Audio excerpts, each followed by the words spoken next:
जहां से जागो वहीं से सवेरा होता है। ऐसी ही एक और कहानी जिसे देखकर आपको लगेगा कि जब उस उम्र में ये बुजुर्ग इस कदर जुटे हैं तो हम क्यों नहीं।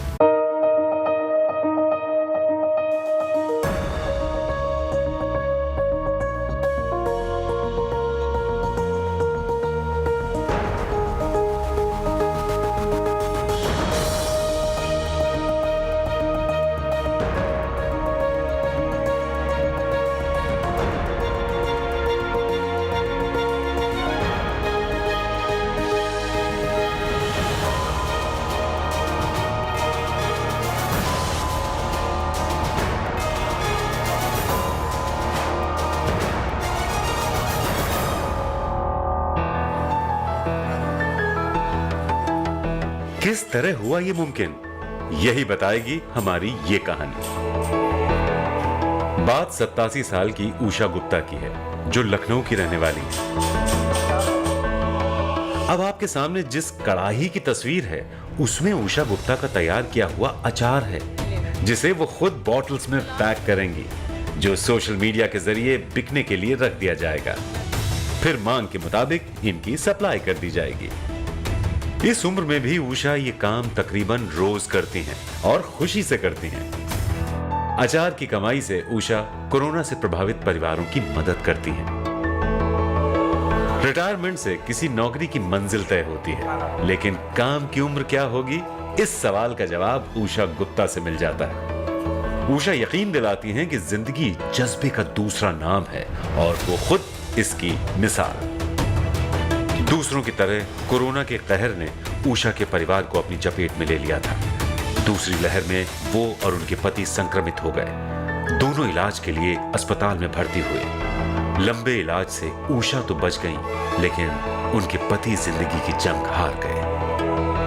मैंने उस पीरियड में देखा कि लोगों को बार बार बच्चे आके बताते थे कि वो इतनी यंग एज में ख़त्म हो गया, घर के कमाने वाले ख़त्म हो रहे थे, कोई परिवार को हेल्प नहीं थी किसी की। कहीं कहीं किसी के यहाँ होगी भी, ऐसी बात नहीं है, लेकिन बहुत से लोगों को इतना हुआ। आजकल न्यूक्लियर फैमिली है सबकी, तो एक पर्सन होता है कमाने वाला, वही चला गया तो बड़ी मुसीबत है। तो बड़ा देखा कि गरीब लोग बेचारे तो क्या करें, पैसे वालों को तो कुछ हेल्प भी है। तो मेरे को बहुत धक्का लगा और मैंने सोचा इनके लिए कुछ क्या किया जाए।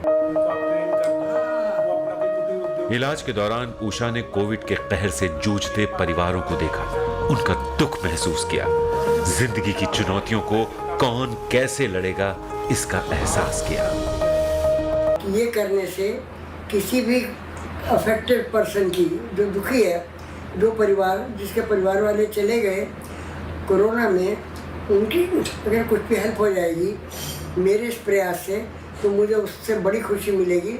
और मुझे समझिए कि एक तरह से गॉड के पास पहुंचने का मेरा एक रास्ता बन जाएगा, जो कि मैं चाहती हूं कि आगे भी मैं करती रहूं।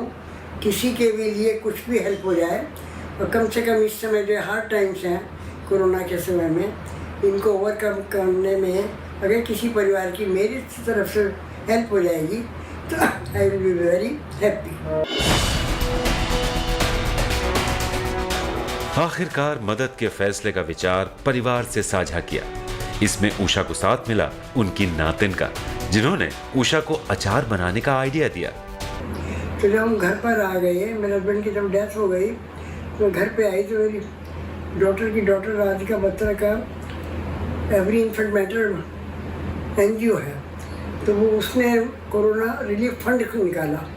वो कोरोना में बहुत काम कर रही थी, कोरोना टास्क फोर्स भी बनाई थी उसने। तो मैंने देखा, मैंने कहा बेटे मैं कुछ इसमें कुछ ज़रा सा कुछ हेल्प कर सकती हूँ, कुछ मेरी तरफ से किसी की हेल्प हो जाए कोरोना अफेक्टेड लोगों में से। तो उसने मुझे आइडिया दिया कि अम्मा थोड़े अचार बना दीजिए, तो अचार बेच लिया। मैंने कहा बहुत अच्छा। उषा ने अचार बनाना शुरू कर दिया। अचार को सोशल मीडिया प्लेटफॉर्म्स पर बिक्री के लिए नातिन ने पहुंचा दिया। लोगों ने इस पहल को सलाम किया। अचार बिकने लगे, पैसे आए तो 65,000 परिवारों को खाना मुहैया कराया गया। उसका इसने लड़की बेटी ने, राधिका ने, वो बॉटल्स का इंतज़ाम किया, उनका लोगो बनाया और कार्ड छपवाए, जो कुछ भी किया, रिबन मंगाए, रिबन बांधे, समाचार मैंने बनाए, इन्होंने भरे, तो उससे थोड़ा जो कुछ भी इनकम हुई उससे कम से कम 1 महीने तक इनके AIM की तरफ से जो गरीब लोगों को, जो भूखे लोग हैं, उनको खाना खिलाया जा रहा है। बहुत मेंटल टॉर्चर हुआ अपने जीवन साथी को खोने का, जो कि किसी को भी नेचुरल है होना, लेकिन फिर भी मैंने हिम्मत नहीं हारी और मैंने अपना काम शुरू रखा। उषा की सेहत ठीक नहीं रहती, कंधों और जोड़ों का दर्द उन्हें परेशान करता है। बावजूद इसके उषा ने अचार बनाना नहीं छोड़ा। उषा ने सिर्फ अचार ही नहीं बनाया, बल्कि अपने इस हुनर को किताब के रूप में साझा भी किया है। उम्र की बाधाओं से परे मदद की एक सोच उषा की हिम्मत है, और हौसला है उनके हाथ, जिनमें छिपी है स्वाद की वो खुराक जो जिंदगी की उदासी में थोड़ा सा चटखारा देती है, ताकि दुख और तकलीफें भुलाई जा सके। लखनऊ से अभिषेक मिश्रा के साथ ब्यूरो रिपोर्ट।